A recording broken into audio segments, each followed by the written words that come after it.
नमस्कार दोस्तों, AIBCA TV में आपका स्वागत है। आज के इस ऑनलाइन परिचर्चा में जो चर्चा का विषय है, फुले और अम्बेडकरी विचारधारा को ठीक तरह से न समझना ही आंदोलन निर्माण में सबसे बड़ी बाधा है। साथियों, ये फुले और अम्बेडकरी विचारधारा क्या है और ये कैसे काम करती है और इसको कैसे समझा जाएगा और इसको क्यों नहीं समझ पाए लोग बाग, और हमारे इस 85% बहुजनों का जो मूवमेंट खड़ा होना चाहिए था, फुले अम्बेडकरी मूवमेंट खड़ा होना चाहिए था, फुले और अम्बेडकरी साहू, ये सबका जो आंदोलन बनना चाहिए था वो अभी तक आंदोलन नहीं बन पाया। इस विषय पर चर्चा करने के लिए हमारे बीच में उपस्थित है आदरणीय कमल किशोर कठेरिया जी, जो एक्स IRS है, जो नई दिल्ली से है, और अखिल भारतीय अति पिछड़ा वर्ग संघर्ष मोर्चा के राष्ट्रीय संयोजक आदरणीय मंजीत साहू जी, और उसी बीच हमारे बीच में उपस्थित है आदरणीय BS बघेल जी, और पश्चिमी उत्तर प्रदेश से जो कैराना लोकसभा सीट है उससे आदरणीय कृष्णपाल कश्यप जी हमारे बीच में उपस्थित हैं। और इस विषय पर चर्चा करने के लिए मैं आमंत्रित करना चाहता हूं आदरणीय कमल किशोर कठेरिया जी। कठेरिया जी, मैं आपसे जानना चाहता हूं कि जो फुले और अम्बेडकरी विचारधारा है, इसको लोगों ने ठीक प्रकार से नहीं समझा और यही आंदोलन में सबसे बड़ी बाधा है। ये किस प्रकार से है, प्लीज इसे हम लोग हमारे दर्शकों को बताने का कष्ट करें। आदरणीय कठेरिया साहब।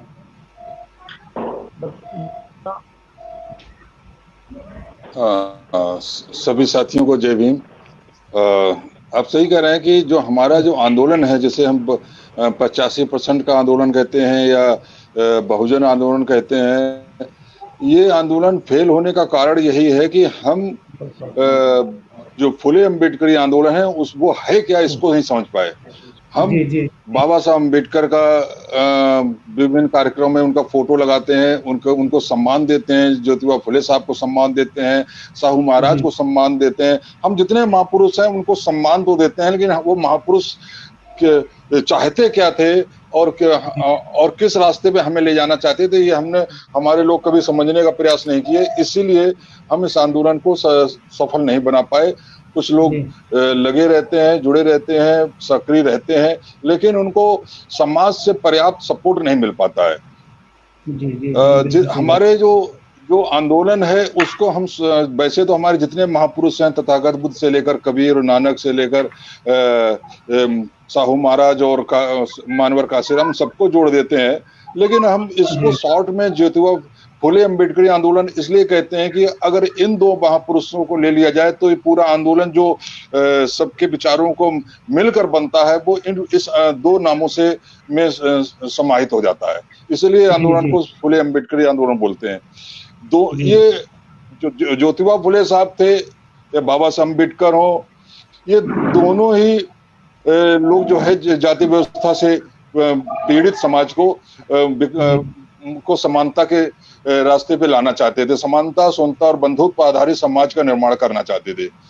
लेकिन साथियों, और इन्होंने खुद भी जाति की पीड़ा को भोगा है। ज्योतिबा फुले साहब के बारे में बताना चाहूंगा, क्योंकि जब तक उनके अनुभव नहीं बताएंगे पूरी बात समझ में नहीं आएगी। ज्योतिबा फुले साहब माली समाज में पैदा हुए थे और अच्छा खासा उनका पिता का व्यापार था, लेकिन जब वो अपने एक ब्राह्मण मित्र की शादी में गए हुए थे और वो दूल्हे के साथियों के रूप में एक साथ बैठे हुए थे, तब जब दूल्हे के जो उनका ब्राह्मण मित्र था उसके परिवार वालों ने कहा कि भाई ये तो माली है, तो शूद्र है, ये तू यहाँ क्यों बैठा है सवर्णों के बीच में, तो अलग से बैठ जाके, अगर तुझे बुलाया भी गया है। तो उनको बहुत खराब लगा। उनके साथियों ने विरोध भी किया, लेकिन बड़े लोगों के सामने नहीं चली और वो घर आए और उसके बाद बहुत फुट के रोए।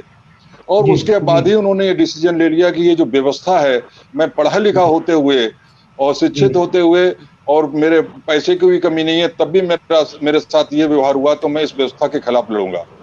इसी प्रकार हम साहू महाराज जी का भी नाम लें तो साहू महाराज जी जो कि ज्योतिबा फुले साहब और बाबा साहब अम्बेडकर के बीच की कड़ी है, वो एक तरीके से पुल का काम करते हैं दोनों महापुरुषों के बीच में। साहू महाराज राज परिवार में पैदा हुए थे, वो कोई आम आदमी नहीं थे। और 1884 में जब वो राजा बने तो उस समय उनकी उम्र 20 साल थी और शुरू से ही वो ज्योतिबा फुले साहबों के विचारों से प्रभावित थे। ये बात दूसरी है कि जब साहू महाराज राजा बने तब तक ज्योतिबा फुले साहब के जो अभियान था, जो आंदोलन था, उसका प्रभाव धीमे धीमे काफी खत्म हो गया था, काफी खत्म हो गया था। लेकिन फिर भी उनके विचार जिंदा थे और उसमें साहू महाराज उससे बहुत प्रभावित थे। उनके राजा बनने के 5 साल बाद ही 1889 में ही एक घटना हुई जिसमें जो साहू महाराज थे वो पूरी तरीके से अंदर से जो उनका जो बदलाव आ रहा था और पूरी तरह से वो पूरी तरह बाहर आ गया। वो था कि ये नहा रहे थे नदी में और ये वेदोक्त घटना कही जाती है, जिसके अंतर्गत जब वो राजा नहाता था तो उनका राजपुरोहित वेद मंत्र के द्वारा कर्मकांड करता था। साहू महाराज को उन पर पहले से ही संदेह था, तो उन्होंने पूछा कि जो तुम वेद मंत्र पढ़ रहे हो वो कौन से अध्याय और किस लिखे हुए हैं? तो उसने कहा मैंने वेद मंत्र पढ़े ही नहीं, मैं तो पुराण के मंत्र पढ़ रहा हूँ। तो उनका क्यों? कहा इसलिए कि वेद मंत्र शूद्र के सामने नहीं पढ़े जाते हैं, आप राजा भले ही हो, आप शूद्र हो, आपके सामने नहीं पढ़े जा सकते हैं। उनको बहुत बड़ा धक्का लगा, काफी बहस हुई और उन्होंने राजपुरोहित के पद से हटा दिया। कोर्ट में गया, उनके और सबसे बड़ी एक ताज्जुब की और शर्म की बात है कि जो बाल गंगाधर तिलक है, उन्होंने उस पुरोहित का केस लड़ा था। खैर साहू महाराज वहां से जीते, लेकिन उसी समय से साहू महाराज भी इस व्यवस्था के खिलाफ पूरी तरह से आ गए। उन्होंने 1902 में आरक्षण भी लागू किया 50% पिछड़े समाज के लिए, जिसमें सभी को शामिल किया गया। और उन्होंने जिस तरह जाति व्यवस्था के आधार पर एक वर्ग विशेष का, खासकर ब्राह्मण वर्ग का जिस पर प्रभुत्व था, उसको खत्म करने के पूरे प्रयास किए। ये बात दूसरे हम उनकी ज्योतिबा फुले साहब से तुलना नहीं कर सकते, क्योंकि ज्योतिबा फुले साहब पूरी तरह सड़क पर उतरने वाले एक फुल टाइमर कार्यकर्ता थे। साहू महाराज राजा थे, अंग्रेजों के अधीन थे और बहुत सारे बंधनों से बंधे हुए थे, फिर भी उन्होंने अपनी सीमा के तहत जितना भी कर सकते थे कि उन्होंने बाबा साहब अम्बेडकर को पढ़ने के लिए भेजा। उन्होंने जब मुख नायक अखबार निकाला तो उसको भी शुरू में साहू महाराज ने ही आर्थिक योगदान दिया। और एक तरीके से ज्योतिबा फुले साहब ने जो अभियान चलाया था, जो आंदोलन चलाया था, उसको जीवित रखा और उस आग को बाबा साहब अम्बेडकर के हवाले किया। बाबा साहब अम्बेडकर ने उस आग को, एक अभियान को एक बड़े आंदोलन का रूप दिया। और बाबा साहब अम्बेडकर भी जातिवादी व्यवस्था से शुरू से पीड़ित थे। वो एक अनटचेबल समाज में थे, जबकि ये दोनों लोग नहीं थे, ये बैकवर्ड समाज में थे। और जो साहू महाराज तो राजा थे, लेकिन और अनटचेबल समाज में होने के नाते जिस तरीके से उस समय वातावरण था, उसमें उन्होंने बचपन से ही बहुत सारी यातनाएं झेली। घर पर और स्कूल में उनको अंदर नहीं बैठने दिया जाता था, बाहर बैठ के पढ़ना पड़ता था। पानी जो है ऊपर से गिरा के दिया जाता। उसके बावजूद भी जब वो बाहर से पढ़कर आए, लंदन से पढ़कर आए और गायकवाड़, महाराजा गायकवाड़ के यहाँ उनको नौकरी मिली, तो जब उन्होंने देखा कि पढ़ने लिखने के बाद भी जाति का जो है भेदभाव उनके साथ समाप्त नहीं हुआ, चपरासी जो है फाइल फेंक कर फेंकता था उनके पास, और उनके पास नहीं देता था, फेंकता था उनके टेबल पर। जिस पारसी सराय में उनको कहीं जब रहने की जगह नहीं मिली, तो पारसी सराय में जब वो रहना शुरू किए, ये सोचते कि ये तो दूसरे धर्म का है, ये मेरे साथ कोई भेदभाव नहीं करेगा। लेकिन जब उसको भी पता चला तो उसने उनको बहुत बुरी तरह गालियां दी, गाली देकर अपमानित किया, उनका सम्मान बाहर फेंक दिया। तब उनको ये लगा कि जब मेरे पढ़ने लिखने के बाद भी ऐसा कुछ नहीं हो सकता, तो वाकई जब तक ये व्यवस्था है तब तक समाज का हर व्यक्ति इसी भेदभाव से जूझेगा। और उन्होंने भी इस जो ज्योतिबा फुले साहब का जो आंदोलन चल रहा था, जिसपे ऑलरेडी वो लगे हुए थे, उसको बड़े रूप में आंदोलन का रूप दिया। जब वो कानून मंत्री बने तो जो साहू महाराज ने जो अपने राज्य में स्थापित किया था, जो कानून बनाए थे, उन्होंने उसको पूरे देश के लिए कानून बनाकर लागू किया। हम लोगों का प्रॉब्लम ये है, जो हम लोग जो उनको मानते हैं, जो 85% के लोग, हम हमेशा कहते हैं 85, लेकिन कभी हम उनको सम्मान देने के अलावा उनकी बात पर कभी नहीं चलते हैं। उन्होंने, जैसे कि आप देखिए कि ज्योतिबा फुले साहब और साहू महाराज के लीजिए, ज्योतिबा फुले साहब पिछड़ी जात के थे, लेकिन जब उन्होंने देखा कि अगर जिस व्यवस्था के खिलाफ लड़ाई लड़नी है, जिसने उनका अपमान किया, तो उस व्यवस्था से अगर लड़ाई लड़नी है तो सबको एक साथ आना होगा। अनटचेबल और शूद्र, मतलब जो शूद्र पूरा समाज है, जिसमें अति शूद्र और सछूत शूद्र और अछूत शूद्र दोनों को एक साथ आना होगा। उसके लिए उन्होंने अपनी पत्नी के साथ मिलकर जो शिक्षा का स्कूल खोले, तो उन्होंने अनटचेबल को पढ़ाना शुरू किया, माहर जाति को वहां पढ़ाया। उसी से बाबा साहब, उस शिक्षा की वजह से बाबा साहब बाहर निकल के आए। यही साहू महाराज का देखिए, साहू महाराज ने भी जब देखा कि अगर इस व्यवस्था से लड़ना है, जिसको ब्राह्मणवादी व्यवस्था कहते हैं, मनवादी व्यवस्था कहते हैं, इससे लड़ना है, तो उन्होंने भी पूरे सबको लिया। राजा थे, जी, वो जी। चाहते तो जी, अपने जी। साथ वालों को ले सकते थे, बहुत हुआ तो पिछड़े वर्ग को जी। ले सकते थे, उन्होंने सबको लिया। उन्होंने कहा कि अगर जो व्यवस्था है, जो व्यवस्था से अगर कोई कुचला जा रहा है, तो जो जी। सबसे अधिक पीड़ित है, अगर हम उसको खड़ा करेंगे तो वही उस व्यवस्था को उखाड़ फेंकेगा। जी, इसलिए जी। उन्होंने जो अनटचेबल थे उनको भी अपने साथ लिया। बाबा साहब अम्बेडकर को इसीलिए उन्होंने बाहर पढ़ने भेजा कि उनके अंदर प्रतिभा देखी कि ये आदमी जो है बाद में इस आंदोलन को पूरे देश भर में फैला सकता है। जी, हम लोग जी। उनकी बातों को भूल गए, खाली उनकी मूर्ति और फोटो पर मालार्पण तक रह गए, उनके विचारों को आगे नहीं फैलाया। हम आपस जी, में भी जी। एक नहीं हो पाए। ज्योतिबा जी, जी, फुले जी। साहब ने सबको एक करने के लिए मूल निवासी शब्द का सबसे पहले प्रयोग जो है ज्योतिबा फुले साहब ने किया था।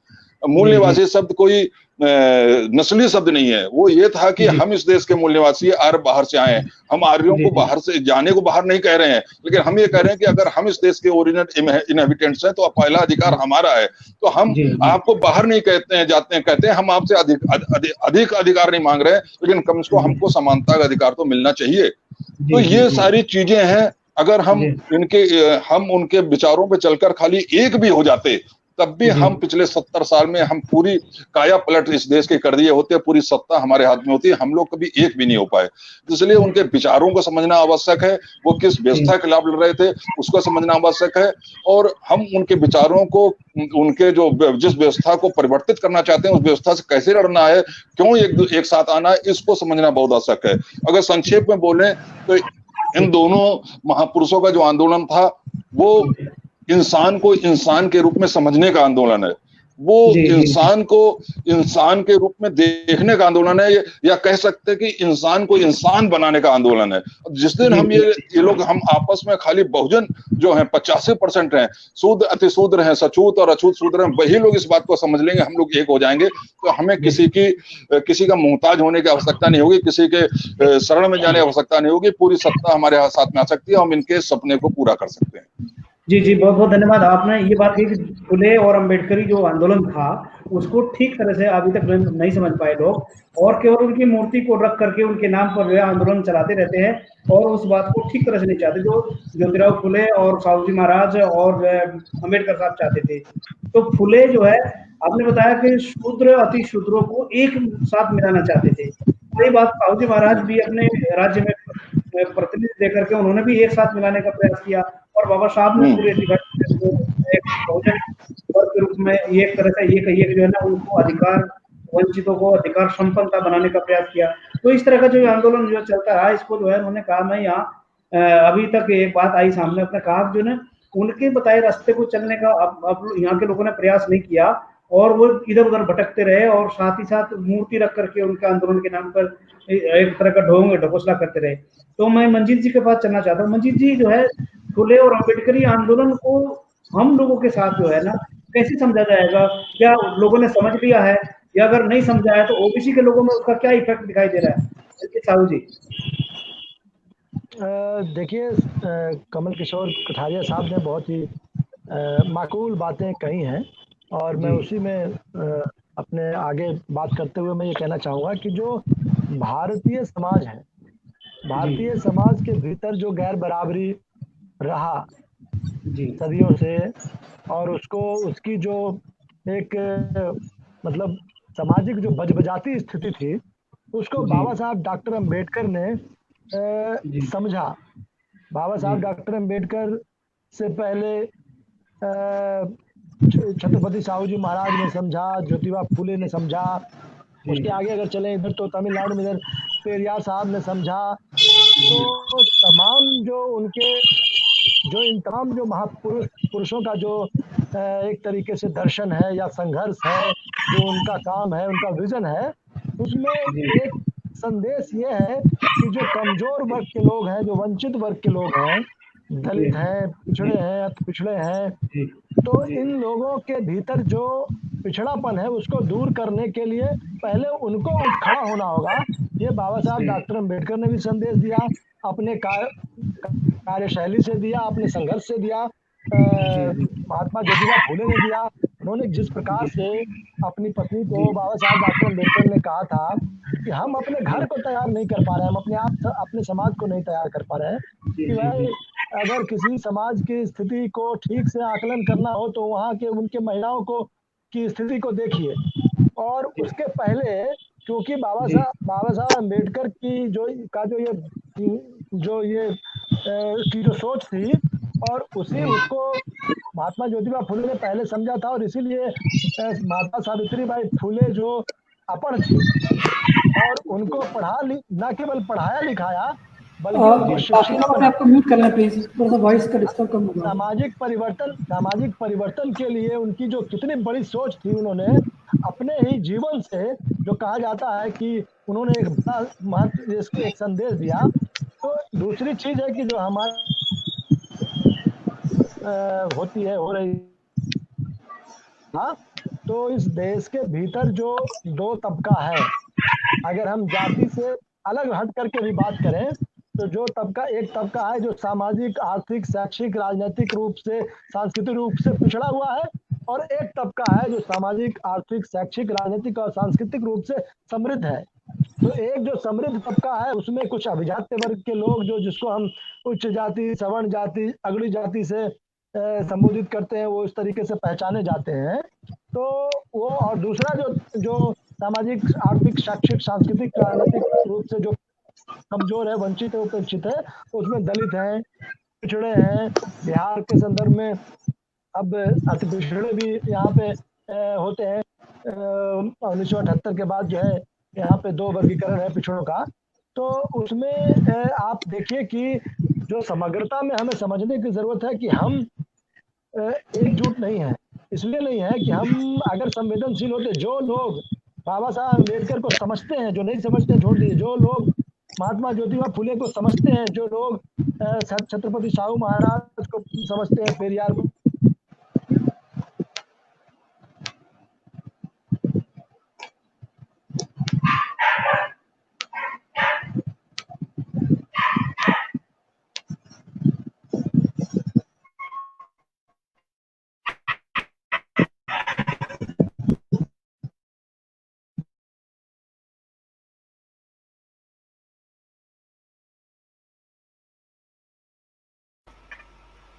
शायद कनेक्शन लूज हुआ है।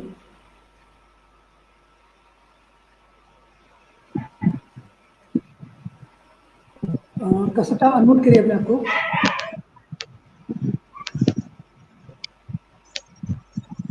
कसटा अनम्यूट करिए, आप म्यूट है।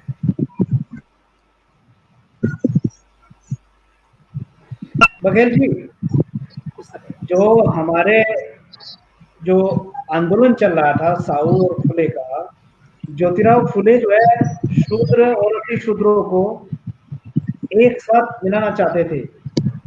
तो एक साथ मिला करके एक बहुत बड़ा जन आंदोलन तैयार करना चाहते थे। जैसे उन्होंने सत्यशोधक संगठन भी बनाया, और जिसे वो शूद्र किसे कहते हैं, अतिशूद्र किसे कहते हैं, ये भारतीय समाज व्यवस्था का एक कोड था, जो वर्ण व्यवस्था के अंदर थे और वर्ण व्यवस्था के बाहर थे। शूद्र वर्ण के लोग वर्ण व्यवस्था के अंदर तो थे, लेकिन वो अधिकार वंचित थे। इसी तरह से जो वर्ण व्यवस्था के बाहर जो लोग थे, अछूत लोग थे, और जो ट्राइबल लोग थे, जो जंगलों में रहते थे, आदिवासी लोग थे, तो ये सारे के सारे मिला करके उनको वो ज्योतिराव फुले चाहते थे कि एक तरह से जो है एक साथ हो जाए। तो ये हमारा ये जो सवाल आज का है कि ज्योतिराव फुले यानी फुले और शाहू अम्बेडकर, फुले और अम्बेडकर का जो आंदोलन है, इस आंदोलन को ठीक तरह से ना समझना आंदोलन निर्माण में सबसे बड़ी बाधा है। ये बात पर हम लोग आज डिस्कस कर रहे हैं। तो जो है ज्योतिराव फुले क्या चाहते थे, अभी तक कठेरा साहब ने बात बताई कि वो मानव को मानव बनाना चाहते थे, मानव को के परिप्रेक्ष्य में ही ये सब बात करना चाहते थे। तो इसके आगे जो है आखिर ऐसी कौन सी बात है जो आज हम लोगों ने नहीं समझा? बघेल जी, इस बात को आप क्लियर करिए। मेरे पास कितना मिनट टाइम है? जी जी, कितना टाइम है मेरे पास? 10 मिनट, लगभग 10-5 मिनट जी। मुझे इस पूरे प्रकरण में एक चीज समझ आती है जी, कि मैं उसे पॉइंट करने की कोशिश करूंगा। हमें पहली बात तो ये पता नहीं कि हम चाहते क्या है जी। कभी हम आरक्षण के पीछे चले जाते हैं कि हमें ये अधिकार मिलने चाहिए जी, कहीं सामाजिक संगठनों के पीछे चले जाते हैं, कहीं राजनीति में होते हैं, लेकिन हम इस पूरे परिदृश्य को एक साथ नहीं देखते। जी, मतलब एक्चुअली हम क्या चाहते हैं ये हमें पता नहीं। जी ये बहुत बड़ी ज़रूरत है। अगर हमें ये पता चल जाए कि हमारी एकता और हमारी एकता और सामाजिक सुधार ये हमें राज सत्ता तक ले जाएंगे, तो हमारे नज़रिए बदल जाएंगे। जी दूसरा ये है कि हम धर्म और राजनीति के मिश्रण को नहीं समझ पाते। जब हम जी धर्म की बात करते हैं या सामाजिक सुधार की बात करते हैं, तो उस समय राजनीति की बात नहीं करना चाहते। आप जी जितनी भी समाज की मीटिंग्स हैं, हर एक समाज की मीटिंग्स होती हैं, और उनमें जी आप देखेंगे तो वहाँ लोग सामाजिक तर्क की बात करते हैं, लेकिन राजनीतिक तर्क की बात वहाँ नहीं करना चाहते। जी राजनीति को जी गलती मानते हैं और इससे दूर रहना चाहते हैं। या धार्मिक बात करते हैं तो जो है उस समय राजनीति की बात नहीं करना चाहते। जी हमें मिक्स नहीं करना चाहते, और हमें ये नॉलेज नहीं है कि जी राजनीति जो है धर्म है, फिर राजनीति अल्पकालीन धर्म है, और धर्म दीर्घकालीन राजनीति। जी ये डॉक्टर लोहिया ने कहा था कि जो है धर्म जो है दीर्घकालीन राजनीति है, और राजनीति अल्पकालीन धर्म है। तो जी हम इस बात को नहीं समझते कि जो लोग हमारे खिलाफ राजनीति कर रहे हैं वो जी धार्मिक चेहरा लेकर हमारे सामने आते हैं, करते वो राजनीति ही है। जी तो हमें इसको समझना होगा। और दूसरा एक चीज और समझनी होगी हमें, कि हम चरण और आचरण के फर्क को नहीं समझते। किसी के पास कूलर चल रहा है, लग रहा है कूलर अगर चल रहा ये है तो बंद करवा दीजिए। मोरे साहब के पास है, शायद मोरे साहब कूलर या पंखा ऐसी आवाज कर रहा है। मोरे साहब अगर म्यूट कर सकते हैं तो बहुत अच्छा रहे सर। जी तो हम क्या है कि हम चरण फटाफट पकड़ लेते हैं और आचरण नहीं पकड़ते, जी जी और चरण छोड़ते नहीं और आचरण पकड़ते। तो जी होता क्या है कि हम जो है ज्योतिबा फुले और जो है बाबा अम्बेडकर और अपने महापुरुषों की मालाओं पर फूल चढ़ाते हैं, उनके यहाँ दीप जलाते हैं, उनकी पूजा करते हैं, लेकिन उनके आचरण को नहीं। आप कहीं भी चेक कर लीजिए, आधे से ज्यादा आपके लोग ऐसे मिलेंगे जिनके घर में बाबा साहब की मूर्ति तो है, लेकिन उन्होंने उनकी लिखा हुआ नहीं पढ़ा है। उन्होंने मूर्ति पूजा की है, मूर्ति लगाई है, जीवनी पढ़ी है, लेकिन बाबा साहब ने लिखा क्या है ये नहीं पढ़ा। तो जब तक हम इस पढ़े लिखे को जो उन्होंने लिखा है उसको लोगों तक नहीं ले जाएंगे, तब तक हमारी बात नहीं सुनेंगे। हमें जो हमारे सामाजिक संगठन की जो चीजें हैं, जहाँ मीटिंग्स होती हैं मंथली, और उनमें बेसिक सुधार करने हों। एक हम धोखाधड़ी जो नहीं समझ पा रहे हैं कि हमारे विरुद्ध जो लोग काम कर रहे हैं, जो मनुवाद पे लोग काम कर रहे हैं, वो वर्ग की राजनीति कर रहे हैं, और हम पूरा शूद्र समाज जाति की राजनीति कर रहे हैं, जो 70 साल से फेल हो चुकी है। और हमें वर्ग की राजनीति के बिना हमारे पास कोई रास्ता नहीं है। जिस दिन आप वर्ग की राजनीति करने लग जाएंगे, तो वो लोग जिनके सामने आप आरक्षण की भीख मांग रहे हैं, वो आपके सामने आरक्षण की भीख मांग रहे हैं। ये बड़ा फर्क जिस दिन समझ आ जाएगा, चेंज आता जाएगा। जी अब ये देखिए कि अभी नहीं, तकरीबन 1,500-2,000 साल पहले भी एक ब्राह्मणों ने एक वो करके, एक छोटा सा नुक्ता लगा के, कि जो है जो उसका संस्कार होता था, शिक्षा के लिए जनेऊ संस्कार होता था, उसे बंद करके क्षत्रियों को शूद्र बना दिया। और इसे क्षत्रिय समझ नहीं पाए कि ब्राह्मण ये एक हो गए हैं, और उन्होंने उपनयन संस्कार बंद कर दिया, और वो शिक्षा से वंचित हुए। शिक्षा से वंचित हुए तो अकलमंद हुई, और अकलमंद हुई तो फिर सारे अधिकार छिन गए। तो यही हमें समझना होगा कि आज जो तीनों वर्ग हैं वो हमारे खिलाफ इकट्ठे हैं, और हम इसे समझ नहीं पा रहे। वो कभी हिंदू धर्म का, कभी सामाजिक का, कभी जाति बिरादरी का मुखौटा लेकर हमारे सामने आते हैं, और हमसे समझ नहीं। एक अगली कड़ी में चीज है कि जो है जो लोग हमारे साथ खिलाफ काम कर रहे हैं, वो सुबह से लेकर, सुबह आप टीवी खोलते हैं तभी से शुरू हो जाते हैं, और आप सोचते थे कभी टीवी, कभी रामायण, कभी महाभारत, कभी जो है और जो है धार्मिक प्रोपेगेंडा, कभी सीरियल्स, ये लेके लगातार हमारे खिलाफ हमारे दिमाग को कुंद करते रहते हैं, और इसमें रास्ता खोते हुए अपने आप को लगातार उसी रास्ते पे जा रहे हैं। उसके खिलाफ जो चीजें, जो काम हमारे जो है अम्बेडकरवादी संगठन की तरफ से होना चाहिए, इस विचारधारा के दौरान से चाहिए, इस पर काम हो ही नहीं रहा, लगातार न के बराबर काम हो रहा है। ये हमें वीकली मीटिंग्स और ये चीजें करनी होगी।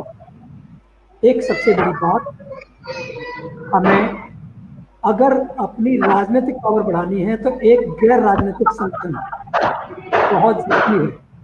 हम चाहें तो यहाँ सीधी बात ये समझते हैं, हमें आरएसएस को कॉपी करना होगा।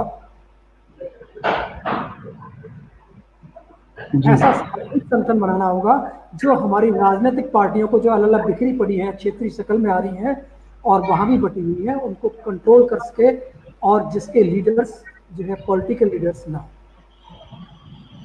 दूसरा, इसकी जिम्मेदारी हमें खुद लेनी है। अगर हम मनोवाद को मानने से इनकार करें तो हमें कोई जबरदस्ती नहीं जी। हमारे ओबीसी, एससी, एसटी जितने भी संगठन हैं, अगर हम आपस में जो है जातिवाद को मानने से बंद कर हम वर्ग की राजनीति पे आ जाए तो हमें रोकने वाला कोई नहीं है, कोई कानून, कोई संगठन, कोई हमें रोक नहीं है। तो हमारे रास्ते में सिर्फ और सिर्फ हम खड़े जी। दूसरा, इन दो महापुरुषों की बात को समझिए जी। बाबा साहब अम्बेडकर ने कहा था कि जो है या तो देश में जाति चलेगी या जो है आपको लोकतंत्र चलेगा। आपने जाति नहीं छोड़ी, लोकतंत्र आपका कुचला जा रहा है, संविधान कुचला जा रहा है, काटा जा रहा है, छांटा जा रहा है। पहले ही वो बाबा साहब के सपनों का नहीं था। जो हम कहते हैं कि ये जो संविधान है हमारे बाबा साहब के सपनों का संविधान है, ऐसा नहीं है। ये तो उस अकेले इंसान के जो महापुरुष था, उस अकेले लड़ाई लड़ के उन सारे वनवादी चीजों लोगों के सामने लड़के जो चीजें बनवा पाए, वो ये संविधान है। पहले तो है यार, वो भी हमसे समझा है। बघेल जी, ये सवाल है कि जो है इन लोगों ने क्यों नहीं समझा इस चीज को, तो उसके पीछे कौन है? क्या इस पे इनके ऊपर ब्राह्मणवादी व्यवस्था अभी है? तो ये तो बात कटेरे साहब कहे, मंजीत जी भी इस बात को कहे, और ये साथ ही साथ ये भी बात कहे हैं, ये भी कहे हैं कि जो है बेटा ये जैसे ये लोग क्यों नहीं समझ पाए इस चीज को? क्या हमें हमारा मकसद था कि एक आंदोलन निर्माण करने का था, और आंदोलन निर्माण करके जो सत्ता हथियाई हुई थी इन लोगों ने, उसको अपने कब्जे में लेना था। और ये आंदोलन आज तक नहीं हुआ। नाम हम कह रहे हैं हम फुले अम्बेडकरी आंदोलन चला रहे हैं, लेकिन क्या वास्तव में वो फुले अम्बेडकरी आंदोलन है अपने व्यक्तिगत अपने घर की चीज लगा रही? इस पर मैं आपका विचार जानना चाहता था जी। हाँ मैं वो चीज बता रहा हूँ कि देखिए, बाबा साहब ने कहा था कि आप जाति मत मानिए, और हम जाति नहीं छोड़ेंगे। जब तक जाति नहीं छोड़ेंगे तब तक इकट्ठे नहीं सकते जी। और इकट्ठे नहीं होंगे तो इस आंदोलन का मतलब कुछ नहीं है जी जी। जब तक फुले साहब ने कहा कि आप जो है ब्राह्मणों से अपने जो है कार्यक्रम कराने बंद करिए, कराने बंद करिए, जाति पाति को मानना बंद करिए, रूढ़िवादियों को मानना बंद करिए, क्या आपने बंद किए हैं? नहीं किए। बाबा साहब अम्बेडकर ने कहा जाति पाति को मत मानिए और राजनीति को समझिए। लोकतंत्र के अगर बराबरी तभी आएगी जब लोकतंत्र होगा, और लोकतंत्र तभी होगा जब जातियां नहीं होगी। तो हमें लोगों को एजुकेट करना होगा, गांव-गांव में, घर-घर में पुस्तकालय बनाने होंगे, हर जो मीटिंग पर, हर शादी ब्याह में उस साहित्य को उपलब्ध कराना होगा जो उस पर है, तभी ये आंदोलन चलेगा। हम दोनों को एक साथ नहीं चला सकते। जी जी जी। जाति और जो है जो धार्मिक चीजें हैं वो चलेंगी, या फिर मनवाद चलेगा। दूसरा, हमारे पास आगे कोई रास्ता भी नहीं है। यहाँ दो ही रास्ते हैं, या तो मनवाद चलेगा या अम्बेडकरवाद चलेगा। हम चाहे मनवाद होकर समझ लें उसे, चाहे राजी से समझ लें, चाहे बिना राजी के समझ लें। जी जी, धन्यवाद बहुत बहुत। मौर्य जी, अगर मेरी बात सुन रहे हो तो मैं आपसे जानना चाहता हूँ, नथुराम मौर्य जी, नथुराम मौर्य जी, जो अभी चर्चा चल रही है, आपका कहना है, अपनी आवाज आपको जो है ये कहा जा रहा है कि ये तो ब्राह्मणवाद चलेगा या जो है अम्बेडकरवाद चलेगा, ये दो नावों पर सवार होना जो है अच्छी बात नहीं है, और तभी हम जो है अपना हक अधिकार हासिल कर पाएंगे। इस पे आपका क्या कहना है मौर्य जी? Hello sir. जी जी, ये आवाज आ रही है आपको मेरी? जी जी, आवाज आ रही है। तो ब्राह्मणवाद चलेगा या अम्बेडकरवाद चलेगा? दोनों नहीं चल सकते एक साथ, एक पर सवार होना पड़ेगा। इस पे आपका क्या कहना है? जो आजकल लोग एक साथ ब्राह्मणवाद और अम्बेडकरवाद को एक साथ ढोकर इस आंदोलन का मटियामेट करने पे लगे हुए हैं, इसमें आपका क्या कहना है? देखिए, मेरा ये कहना है सर, सब लोगों को मेरा प्रणाम। मेरा ये कहना है कि अम्बेडकरवाद और ब्राह्मणवाद जी ये दोनों में कंट्राडिक्शन है, जी तो एक साथ एक रास्ते पे नहीं चल सकते। जी जी आपको हमारे जो हित की बात है, जो बहुजनों के हित की बात है, बहुसंख्यकों के हित की बात है, वो अम्बेडकरवाद ही है। अगर इससे अलग होंगे तो हमें बहकाया जाएगा या हम लोग अपने सही रास्ते पे नहीं चल रहे हैं। तो मेरा तो उत्तर यह है कि अगर हम ब्राह्मणवाद को छोड़कर अम्बेडकरवाद को ही रखेंगे तभी हमारा कल्याण है, अन्यथा वहां तो हमारा कल्याण कहीं है ही नहीं। वो तो विरोधी है हमारे, और विरोधी है। आप देख लीजिए 10% का रिजर्वेशन जो इन लोगों ने दिया है, 3 दिन में दे दिया और उसको लागू कर दिया। यहाँ तक कि ये शिक्षकों की भर्ती में अधिसूचना उसकी जारी हुई 18 में, 19 में इनका बिल पास हुआ, उसमें लागू कर दिया। अटकी हुई है शिक्षकों की भर्तियां। तो जो बाबा साहब ने जो हमें संविधान दिया है, अगर उसके रास्ते से हमें ये भटका रहे हैं तो हमारा तो अम्बेडकर बात पे ही हमारा कल्याण है। यही बात हमको समझनी पड़ेगी। जो लोग नहीं समझ रहे हैं वो भटके हुए हैं, इसीलिए हमें न सत्ता में भागीदारी मिल रही है और ना ही हमें समाज में भागीदारी मिल रही है। जी जी, ओबीसी के लोगों पर ये आरोप लगाते हैं कि जिन्होंने ओबीसी ने अम्बेडकरवाद को नहीं समझा और जो है ये आंदोलन उन्हीं की वजह से नहीं सफल हो पाया। क्या ये बात आपकी सही है? मैं तो मानता हूँ ओबीसी के लोगों ने इस बात को नहीं समझा। आपका भी क्या वही विचार है? ये बिल्कुल सही बात है, ओबीसी सबसे ज्यादा सोया हुआ है। जी जी जी जी जी जी मौर्य जी, मैं फिर आऊंगा आपके पास। मैं चलना चाहता हूँ कृष्णपाल जी, ये बात नहीं, तो है कि यही हमारा रास्ता है। अगर हम जी जी जी भटके हुए हैं, हम ब्राह्मणवाद का रास्ता हमारे लिए खतरनाक है, कांटों भरा रास्ता है वो। हमारा सही रास्ता तो अम्बेडकरवादी ही रास्ता है, उसी पे चलना पड़ेगा, तभी हमारा कुछ कल्याण हो पाएगा। ज्योतिबा फूले ने ही हम लोगों को शिक्षा का अधिकार दिया, पढ़ाया, उन पे हमले हुए, उन पे कातलाने हमले हुए, वो लोग हमारे लिए लड़ते लड़ते चले गए और हम लोग उनके बारे में कुछ सोच ही नहीं रहे। अरे भाई, हम तो कह रहे हैं उनका इतिहास ही पढ़ लो, कम से कम कुछ तो आएगा आपको समझ में। कुछ लोगों को इतिहास ही नहीं पता है कि हमारा इतिहास क्या है। जी जी जी सर। जी मौर्य जी, थैंक यू, बहुत बहुत धन्यवाद। कृष्णपाल जी हमारे बीच में हैं, जो अभी हमारे बीच में नए हैं, अभी नए नए तरीके से अम्बेडकरवाद को जानने का प्रयास किए हैं। उनकी भी इच्छा थी कि मैं भी मंच पे आऊं, तो आज हमारे बीच में आए। कृष्णपाल जी, जो अभी तक चर्चा चल रही है उससे आप कितने सहमत हैं? जी सर, मैं सर सब लोगों की सर बात से सहमत हूँ। जब तक सर अम्बेडकरवादी जो और ज्योतिबा फूले का इतिहास है, जब तक हम नहीं जानेंगे तब तक सर हमारा ऐसे ही शोषण होता रहेगा सर। और हमें हमारे जितना भी शिक्षित वर्ग है सर उससे अच्छे से अध्ययन करना होगा। इसके लिए हमारे पास लिटरेचर उपलब्ध हो सर, और हम तभी अच्छाई बुराई के बारे में जान सकते हैं। और क्या डॉक्टर भीमराव अम्बेडकर ने हमारे बारे में कितना संघर्ष किया सर, और ज्योतिबा फूले ने कितना संघर्ष किया। मतलब लोगों ने उनके ऊपर सर गारा, गोबर, मतलब और ईंट वगैरह भी सर उन पे डाले हैं सर, जो सावित्रीबाई फूले पे। और इस तरह उन्होंने मतलब बर्दाश्त किया है, और आज हम इस स्थिति में होने के बाद भी हम कुछ नहीं कर पा रहे सर। जो जिस तरह ओबीसी वर्ग आंख नीचे बैठा है सर। जी जी जी, बहुत बहुत धन्यवाद कृष्णपाल जी। देखिए, जैसे ये बात कही जा रही है कि जो है अम्बेडकरवाद और जो है ब्राह्मणवाद एक ऐसे हैं, इनमें से अम्बेडकरवाद के बगैर हमारा काम नहीं चल पाता। जो फुले और अम्बेडकरी जो आंदोलन है, फुले शाहू अम्बेडकरी आंदोलन है, ज्योतिराव फुले, अभी कठेरिया साहब ने बताया था, जो शूद्रों अति शूद्रों को एक साथ मिलाना चाहते थे, वही उसी प्रकार से साहू जी महाराज भी शूद्रों अति शूद्रों को एक मिलाना चाहते थे। और वहीं पर जो है सयाजी राव गायकवाड़ भी इसी कड़ी का हिस्सा थे। उन्होंने, सयाजी राव गायकवाड़ ने 1918 में एक स्टेटमेंट दिया था, मैं यहाँ सबकी जानकारी के लिए बता देना चाहता हूँ। उन्होंने कहा था, जापान का एक एग्जाम्पल देते हुए उन्होंने कहा था कि जापान में दमिया, समुराई, कोमनफाल और रीटा, ये 4 प्रकार के लोग थे। दमिया यहाँ के ब्राह्मण के बराबर, समुराई यहाँ के क्षत्रिय के बराबर, कोमनफाल यहाँ ओबीसी के बराबर और रीटा यहाँ के अछूत के बराबर था।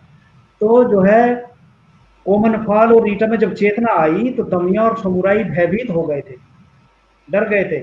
तो उनकी एकता को देख के उन्होंने कहा कि भैया, ये अपने लो संसाधन, इनको जैसे चाहे उनका उपयोग कर सकते हो, और जैसे उपयोग करोगे और हमको भी जो दोगे और रास्ता हमें मंजूर होगा। ये बात इतनी चेतना आ गई थी, यानी ईटा और कॉमन फाल के, यानी अछूत और ओबीसी के एक साथ होने से। तो ये बात 1918 में जापान का उदाहरण देकर के सयाजीराव गायकवाड़ ने कही थी। बाबा साहब भीमराव अम्बेडकर भी उस बैठक में थे। तो वो चाहते थे, ज्योतिराव फुले भी ये चाहते थे, एक शूद्र अतिशूद्र एक साथ होकर के जो है आंदोलन की लड़ा लेके के मूल्यवासी, जो भी कठेरिया साहब बता रहे थे। और साहू जी महाराज, ये क्या नाम इनका, साहू जी महाराज भी यही बात कह रहे थे, और सयाजीराव गायकवाड़ भी यही बात कह रहे थे। तो इस तरह से ये साहू और फुले अम्बेडकरी आंदोलन में दोनों को एक मिलने की बात हो रही थी। ये अभी तक नहीं हो रहा। 2000 ये 1918 की बात थी जो उन्होंने स्टेटमेंट दिया था। तो जो है आज 2018 भी निकल के चला गया, तो भी हम लोग इस बात को नहीं समझे। इसका मतलब यही है कि हमने फुले और साहू अम्बेडकर के आंदोलन को ठीक तरह से नहीं समझा, और हम आंदोलन चलाने के नाम पर ढोंग गए। फिर मैं कठेरिया साहब के साथ चलना चाहता हूँ। कठेरिया साहब, अभी तक जितने डिस्कशन हुए उन पर आगे बात बढ़ाने के लिए कि हमारी लोगों को जो है किस तरह से जो है इस पूरे अम्बेडकरी आंदोलन को समझना होगा, इसकी विचारधारा को समझना होगा, और कैसे किस प्रकार से जो है उसको आत्मसात करके जो है हम अपने हक अधिकारों को हासिल कर पाएंगे। फिर मैं उसके बाद मंजीत जी के पास चलूंगा लेकर के।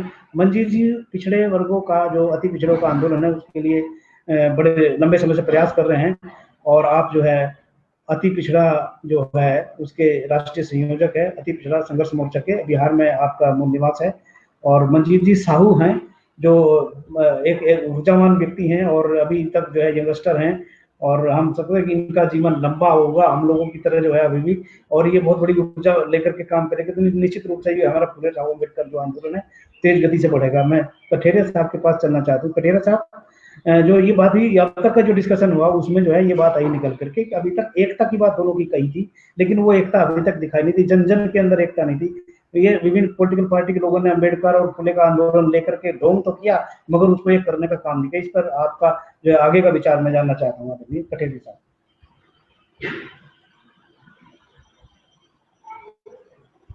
जी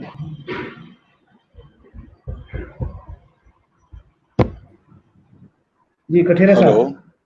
जी जी हाँ हाँ, मैं क्या, आपका नेटवर्क आवाज बीच बीच में कट रही थी, क्या पूछ रहे हैं? जी जी, आवाज ये कट रही थी। जैसे अभी तक की जो डिस्कशन हुआ उसमें ये कहा ज्योतिराव फुले भी जो है चाहते थे कि जो है शूद्रों अति शूद्रों के अंदर एकता स्थापित हो, साहू जी महाराज भी दोनों की एकता स्थापित करने के लिए चाहते थे, और सयाजीराव गायकवाड़ भी दोनों की एकता स्थापित करना चाहते थे। बाबा साहब अम्बेडकर ने भी SC ST और OBC यानी SC BC बनाया, वो भी एक स्थापित करना चाहते थे, सब लोग मिलकर के काम करेंगे, अपना हक अधिकार लेंगे।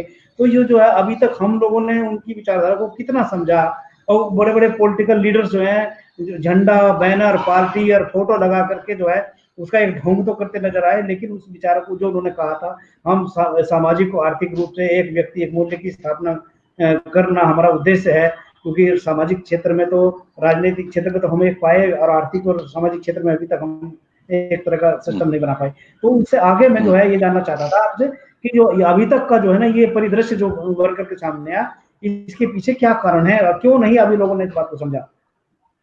जी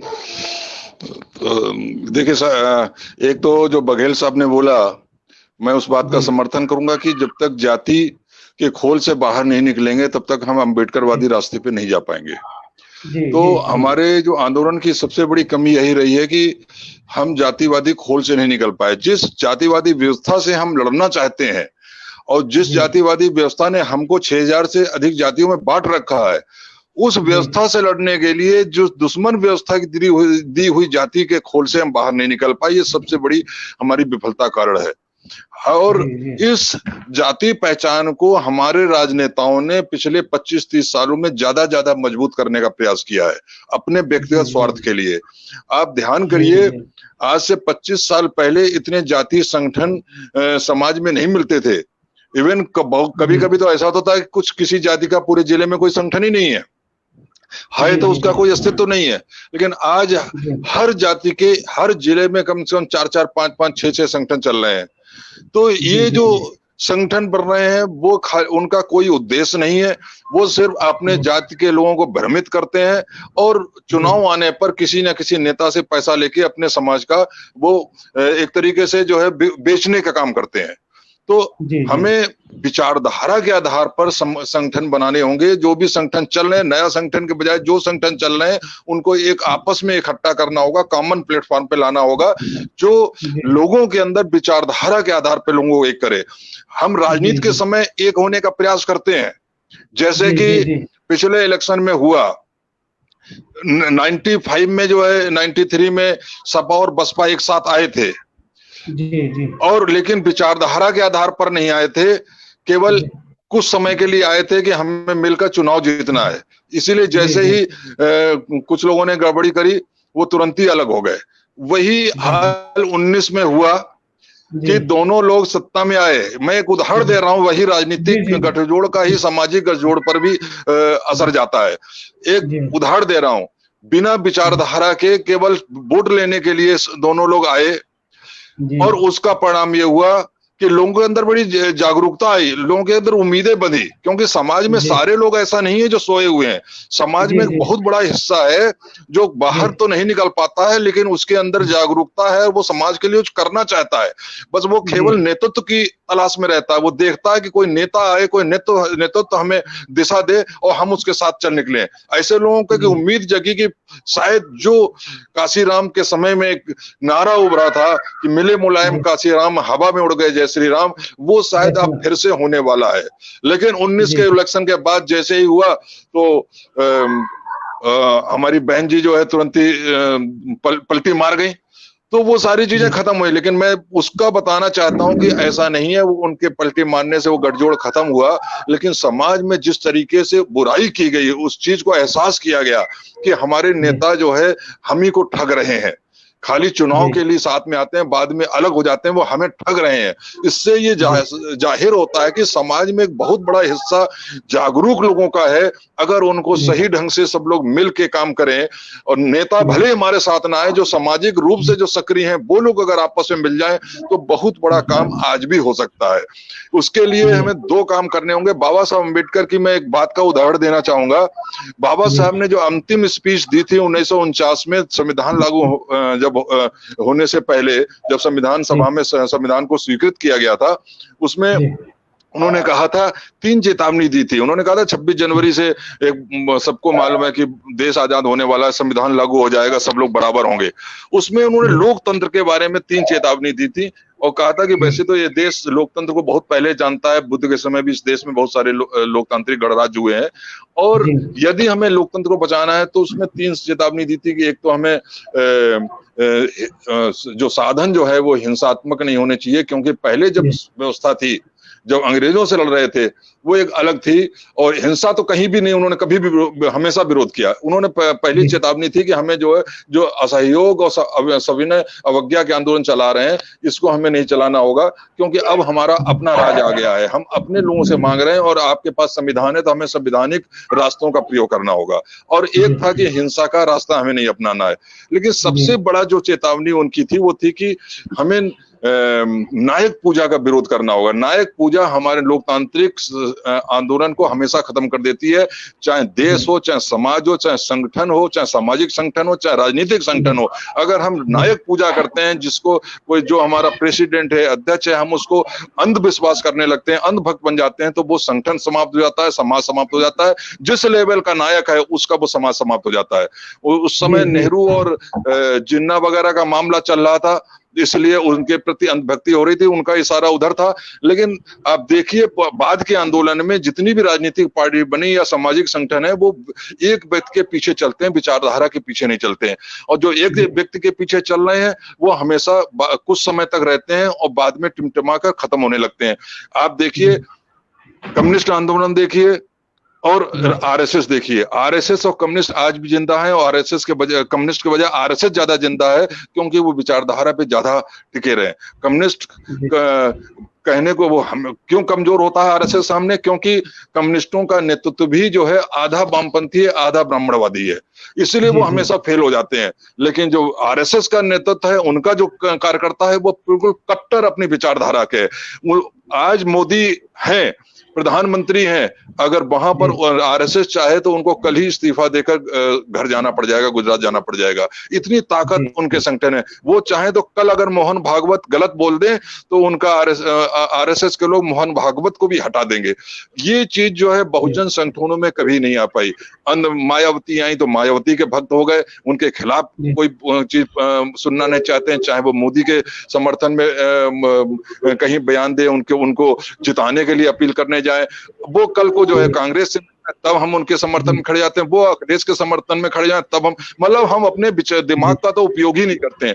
और ये एक उदाहरण है मायावती का। जितने भी संगठन है, जितने भी राजनेता हैं, उनके जो कार्यकर्ता हैं वो अपने नेता की बात पर अंधभक्त होकर चलते हैं। इस चीज का ही बाबा साहब ने विरोध किया था। बाबा साहब ने कहा था कि व्यक्ति महान हो सकता है, वो उसकी महानता के लिए, उसके जन कल्याण के लिए आपको उनका कृतज्ञ होना चाहिए, लेकिन कृतज्ञता की एक सीमा होती है। उस कृतज्ञता की सीमा अगर आप पार करेंगे तो वो अंधभक्ति बन जाएगी, और जिस दिन अंधभक्ति बनती है वो वहां पर लोकतंत्र नहीं रहता। अगर इस देश में अगर लोकतंत्र को बचाना है तो हमें संगठनों में, और चाहे वो राजनीतिक संगठन हो चाहे सामाजिक संगठन हो, उनमें लोकतांत्रिक व्यवस्था को लागू करना होगा, नायक पूजा से दूर रहना होगा।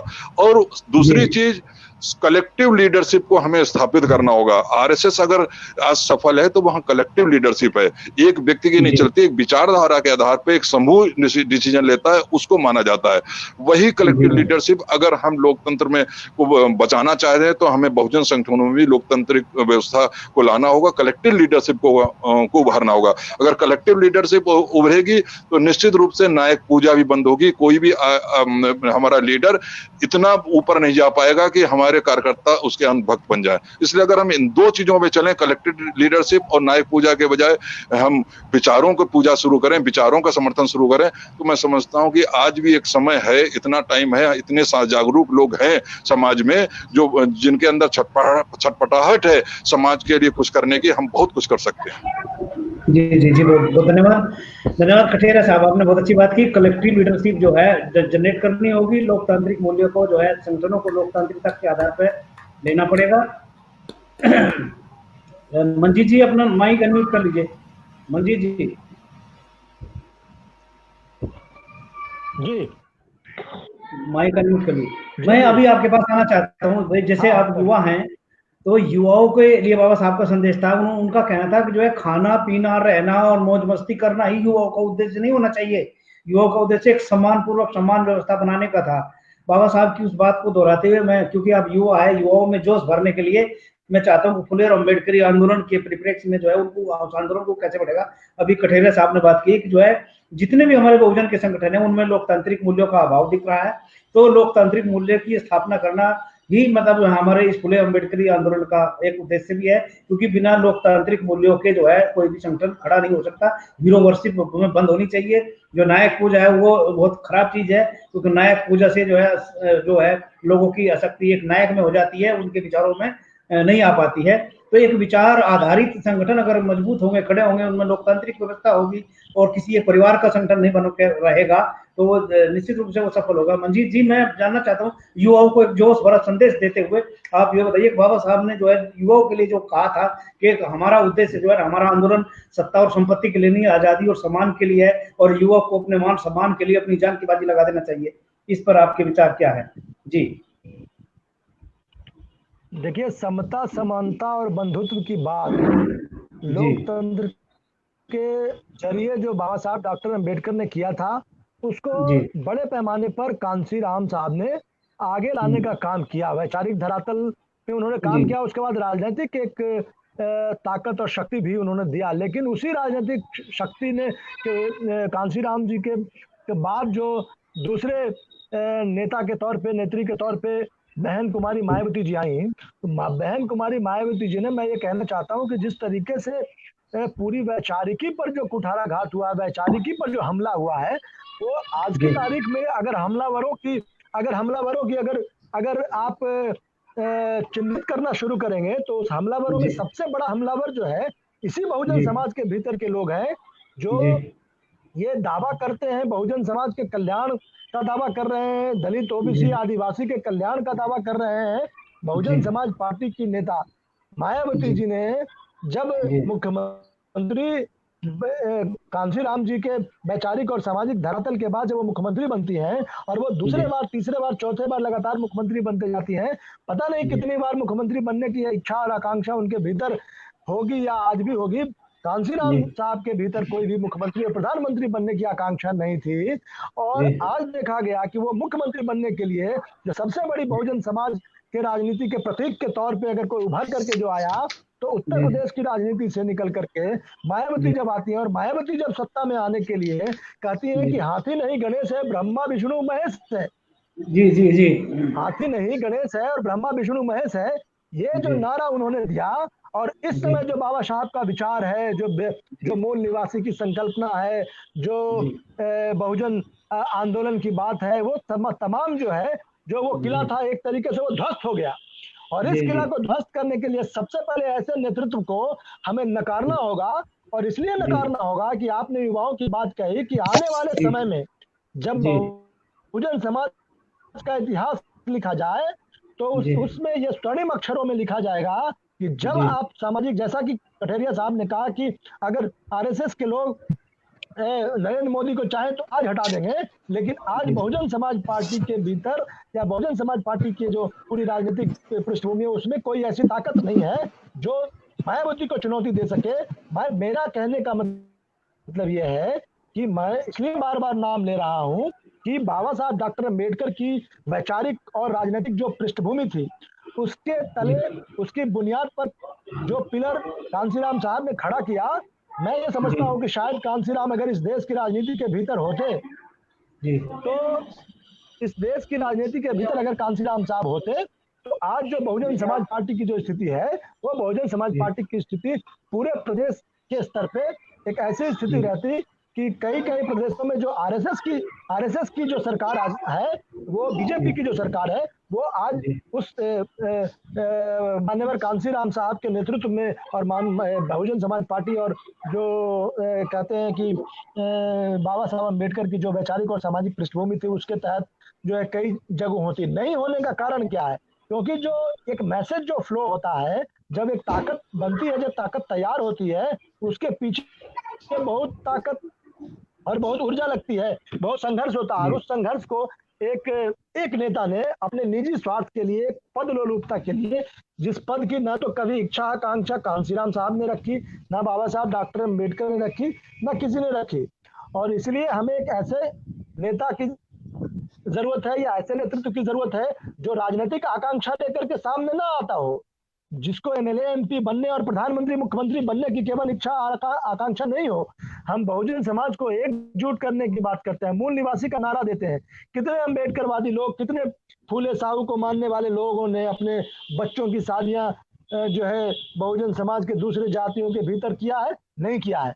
आज जो हिंदुत्व के और आरएसएस से लड़ने की बात करते हैं, वही दिवाली के जो धनतेरस के दिन होता है, वो जाकर के चम्मच खरीदते हैं, थाली खरीदते हैं, लोटा खरीदते हैं, गिलास खरीदते हैं और कुकर खरीदते हैं, तो न जाने क्या क्या खरीदते हैं, और उसके बाद बाबा साहब अम्बेडकर की तस्वीर लगाए रहते हैं। बाबा साहब अम्बेडकर की तस्वीर जब आप लगाते हैं, जब आप फूले साहब की तस्वीर लगाते हैं, जब आप एक वैचारिक पृष्ठभूमि की बात करते हैं और कथनी और करनी में जब आप अंतर रखते हैं, तो वहीं पे जो आपके उन्नयन की जो प्रक्रिया है, वो एक तरीके से अवरुद्ध हो जाती है, रुक जाती है, शिथिल हो जाती है।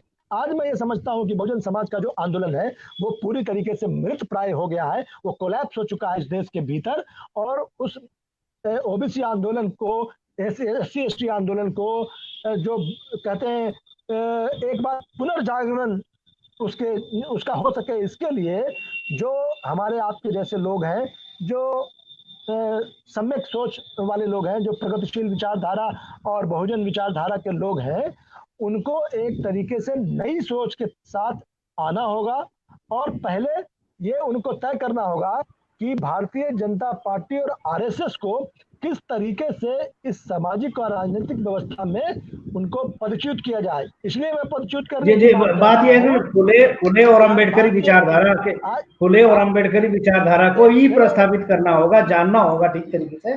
जी यही ना मतलब आपका है, फुले और अम्बेडकरी। फुले का नहीं, मैं वही कह रहा हूँ, मैं जी नहीं जानते हैं लोग, मैं जानते हैं, मानते नहीं है साहब। फूले जी जी वो उनको जनाना भी है, तमाम लोग बड़ी संख्या में लोग जानते हैं, बड़ी संख्या में लोग जानते हैं, लेकिन वो मानते नहीं है, इसलिए उनको मानने का सवाल। जब आप मानने की बात, इस देश के राष्ट्रपति पद की जो राजनीति होती है, इस देश के भीतर जो राष्ट्रपति पद की राजनीति होती है, और जब कोई सामान्य वर्ग का या कोई अदर वर्ग का जब कोई राष्ट्रपति बनता है तो नहीं कहा जाता कि यह फलाने वर्ग के है, लेकिन जब कोई दलित राष्ट्रपति बनता है तो उसको पूरा मॉडिफाई किया जाता है, उसकी मार्केटिंग होती है, उसको उसका डंका पीटा जाता है, उसका ढोल पीटा जाता है, और इसका प्रतिकार जो है बहुजन समाज के लोग नहीं करते हैं, दलित समाज के लोग नहीं करते हैं, आदिवासी समाज के लोग नहीं करते हैं। तो और उसमें से ही बहुत सारे लोग निकल करके आते हैं और उसको उस मार्केटिंग का हिस्सा बनते हैं। मैं इसलिए कहा पंचीत करना पड़ेगा, क्योंकि जो प्रतिनिधित्व है, लड़ाई का सवाल क्या है, आपको सत्तासीन होना है। आपको सत्तासीन होने के लिए लोकसभा के भीतर बाबा साहब अम्बेडकर ने कहा था कि आपका मंदिर जो है वो मंदिर है, तो लोकसभा के भीतर और विधानसभा के भीतर आपकी उपस्थिति होनी चाहिए। लोकसभा और विधानसभा के भीतर जब आप वैचारिक पृष्ठभूमि के तहत आपकी उपस्थिति होगी, ये जो उपस्थिति है वो प्रतीकात्मक उपस्थिति। आज ठीक है कि बाबा साहब के संघर्ष का जो एक परिणाम है कि दलित लोगों को, दलित और आदिवासी को लोकसभा और विधानसभा में रिप्रेजेंटेशन है। मंजीत जी थोड़ा समय का ध्यान रखते हुए, लेकिन जी थोड़ा समय की बात है। मैं 1 मिनट में अपनी बात कंक्लूड कर रहा हूँ। तो मैं ये कहना चाहता हूँ कि आपको सामाजिक और राजनीतिक रूप से दो धरातल पे काम करने होंगे। जैसा कि बघेल साहब ने कहा कि आपको एक ऐसी संस्था, एक ऐसी फैक्ट्री, एक ऐसी योजना की जरूरत है, एक ऐसे संगठन की जरूरत है जो राजनीति नहीं करता हो, जो निर्माण करता हो। वहां से जैसे असलाह का निर्माण होता है ना, उसी तरीके से वहां पे आपको नेता का निर्माण करना होगा, और ऐसे वॉलंटियर्स तैयार करने होंगे जो न केवल जाने बल्कि माने। और जब आप मानेंगे तो आपके भीतर से जो आवाज निकलेगी, वो आवाज जो है, जो अंतिम आदमी जिसको आप कम्युनिकेट करना चाहते हैं आप अपने समाज के, वो लोग आपसे जुड़ सकेंगे। जैसा कि कहा गया कि लोग नेतृत्व खोज रहे हैं, नेतृत्व ढूंढ रहे हैं, नेतृत्व मिल नहीं रहा है। तो आपने देखा किस तरीके से आरक्षण पे हमला हो रहा है। आज जो है ओबीसी का आरक्षण चाहे हो या अनुसूचित जाति का आरक्षण हो, शिक्षा में हो, नौकरियों में हो, प्राइवेटाइजेशन हो रहा है। ये क्या है? ये जो बहुजन समाज के लोगों की जो आगे बढ़ने की जो प्रक्रिया है, जो उनको मुख्य धारा से जोड़ने की प्रक्रिया है, उसमें एक तरीके से टांगा लगाने का काम भारतीय जनता पार्टी और आरएसएस के लोग कर रहे हैं। तो सबसे पहले आपको क्या करना पड़ेगा? सबसे पहले अगर आपका छत चूने लगा है तो उस छत को, उस पानी को रोकना होगा। मैं यही बात अपनी बात खत्म करते हुए कहना चाहता हूँ कि एक फिर से सम्यक दृष्टि की जरूरत है। हमारे पास विचारधारा है, सब कुछ है, और सिर्फ जरूरत है तो एक समूह की जरूरत है, और एक मानने की जरूरत है, एक समूह वर्ग की जरूरत है जो उस दिशा में हमें चिन्हित कर सके। जी, उसको मानने की जरूरत है, जानने की भी जरूरत है, मानने की जरूरत है। तभी होगा। बघेल साहब जो है ना, अभी कठेरिया साहब, कश्यप जी, मुझे एक दूसरी ऑनलाइन डिबेट में जाना है, तो बस मुझे दूसरी ऑनलाइन डिबेट में जाना है। तो थैंक यू वेरी मच। आप जा सकते हैं। सभी को जय भीम सर। 2 मिनट में खत्म होने वाली है, 2 मिनट में ये भी खत्म होने वाली है। बस कंक्लूडिंग रिमार्क में जो है, ठीक है, बघेल साहब से 1 मिनट का आपसे, 1 मिनट का बघेल साहब से लेकर चले जा रहा हूँ। जी ठीक है। बघेल साहब देखो, 1 मिनट का आप चलेंगे, 1 मिनट का आप चलेंगे। जी राइट। ज्यादातर चीजें कठेरिया साहब ने और मंजीत सिंह साहब ने कही है, और 1 मिनट। हाँ, मैं 2 चीज कहना चाहता हूँ कि देखिए, हमें अपने लोगों को जागृत करना होगा गांव और सबसे निचले स्तर पर, ताकि वो हमारे एमएलए एमपी से जवाब दे सके कि तुम क्या करने आए थे, एक्चुअली उन्हें चाहिए क्या। इसका मैं एक चीज कहता हूँ कि देखिए, बाबा साहब ने कहा था कि हमारा एमएलए, हम जाति 70 साल से ये कर रहे हैं कि जाति का एमएलए एमपी चाहिए हमें, और वो जाति का एमएलए एमपी क्या करता है? तो वही करता है जो उसकी पार्टी कहती है। तो ये हम अपने पैर काट रहे हैं। यहाँ हमें ये बात अपने लोगों को समझानी होगी कि हमें बात विचारधारा के, हमें एमएलए एमपी किस बात के लिए चाहिए, क्या नालियाँ बनवाने के लिए, या फिर जो है अपनी विचारधारा को ऐसे पॉलिसी बनवाने के लिए जो बहुजनों के हित में हो। ठीक है, और जागरण करना होगा ताकि जवाब ले सकें। विचारधारा को समझना होगा। देखो विचारधारा इतनी प्रभावशाली है, अगर आप अपने लोगों को ये समझा दें कि इस शरीर में आत्मा नाम की कोई चीज नहीं है, तो पूरा हिंदुत्व को लग जाता है कि आत्मा नहीं है तो क्या धर्म नहीं हो सकता, अपना धर्म नहीं हो सकता, भाग्य नहीं हो सकता, और भाग्य नहीं हो सकता तो जाति नहीं हो सकती, कर्म नहीं हो सकता। एक चीज पूरे सकती है विचारधारा कहीं बघेल साहब कठेरा साहब से कंक्लूडिंग रिमार्क चाहते हैं, और बस ये डिबेट ही समाप्त होगी 6 बजे, आप जाना और मुझे भी कुछ डिबेट में साथ होना। जी कठेरा साहब। मेरा साथियों यही कहना होगा कि हमें देखिए, अगर हम समाज को शहर में बहुत जागरूक कर चुके हैं, और ये भी बताएं, अगर जो हमारा आदमी जो बिकता है बाहर से अपने को अम्बेडकरवादी कहने वाला, हर 14 अप्रैल को, हर 6 दिसंबर को, हर अम्बेडकर के नाम पे जितने कार्यक्रम हो, सबसे ज्यादा हिस्सा लेने वाला जब बिकने का नंबर आता है तो वो शहर का ही आदमी बिकता है। तो और हमारा सबसे बड़ी, हमारा जो हमारा समाज का एक बड़ा हिस्सा जो है, सबसे बड़ा हिस्सा वो गांव में रहता है, और वो जो है वो जो बिकता है तो वो एक दारू की बोतल पर या 100 रुपए या 500 रुपए, 1000 रुपए पर बिक जाता है। तो हमें और उसके अंदर जाके हमें काम करना होगा। वैचारिकी का निर्माण जो करना है, विचारधारा का निर्माण करना है, दोस्त और दुश्मन की पहचान को जो समझाना है, किस व्यवस्था से लड़ना है और किस व्यवस्था के साथ हमें जाना है, इसको हमें गांव में हमें समझाना होगा। ज्यादा कैडर कैंप लेने होंगे और उसमें सभी संगठनों को जो है एक कॉमन मिनिमम प्रोग्राम के आधार पर मिलकर काम करना होगा। अगर हम ऐसा करते हैं, सभी लोग मिलकर विशेष रूप से गांव में जाकर काम करते हैं, तो निश्चित रूप से हम सफल होंगे। मेरा ये मानना है। इसी साथ मैं अपनी बात समाप्त करता हूँ। जय भीम। जी आप एक जगह जाना प्लीज, आप जो है आप उस डिबेट में शामिल होने के लिए जा सकते हैं। Thank you sir. तो 2 मिनट में मैं इस बात को खत्म कर दूंगा सर। कुछ बात यानी मौर्य जी से लेना है आप जो है सर, क्योंकि 6 बज गया है, आप अपनी दूसरी डिबेट में जाएंगे, मैं 6:15 बजे मैं भी जाऊँगा। मौर्य जी यहाँ पर हैं? मौर्य जी मेरी आवाज़ सुन रहे हैं?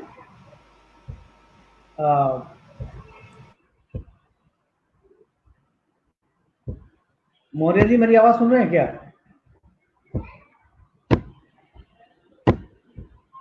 मौर्य जी लगा नेटवर्क उसके उनके यहाँ भी।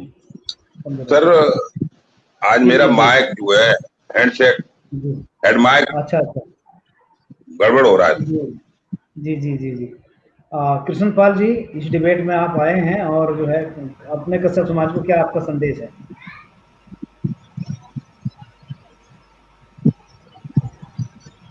अपने आप को अनम्यूट करें पहले कृष्णपाल जी, अनम्यूट करें पहले। आप म्यूट हैं, अनम्यूट करें